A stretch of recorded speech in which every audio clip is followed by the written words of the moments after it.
c'est vraiment simple. C'est aussi simple qu'une méditation. La méditation, c'est simple. En réalité, la méditation, c'est la chose la plus simple au monde. Et c'est ça qui va vous éclairer aussi. La méditation, ça n'est que ça. Vous vous faites confiance. Vous arrêtez justement de vouloir être quelqu'un, de vous transformer, d'être différent de ce que vous êtes. Vous apprenez à vous accepter tel que vous êtes. Ça, c'est de la confiance. Ça veut dire que vous commencez à créer de la confiance en vous. Et plus vous pratiquez, plus vous allez pratiquer, plus vous allez justement acquérir cette confiance. Parce que d'où naît la confiance en fait? De la connaissance. Je suis dans un lieu que je ne connais pas, je passe du temps dans ce lieu, je me familiarise avec ce lieu, et plus je suis familier avec ce lieu, plus je suis à l'aise. Je ne me connais pas. Il faut que je passe, c'est en passant du temps avec moi. C'est pour ça que je vous parlais de cette présence. Je l'ai fait exprès pendant la pratique. Que vous ayez conscience de cette présence. Vous passez du temps avec vous et vous vous familiarisez. Dalai Lama disait, à juste titre, que la méditation, c'est un processus de familiarisation.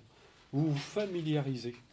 Vous passez du temps avec vous, vous commencez à vous familiariser avec vos différentes instances physiques et psychiques. Et vous apprenez à être de plus en plus à l'aise, aussi bien avec vos émotions qu'avec vos pensées, qu'avec... tout ça, c'est un univers qui commence à être de plus en plus connu. Et plus il est connu, parce que la connaissance, c'est la lumière que vous mettez sur quelque chose que vous ne connaissez pas, et justement, la peur de l'inconnu disparaît. Et vous n'êtes plus un étranger pour vous-même. Par contre, vous devenez de plus en plus un mystère pour vous-même.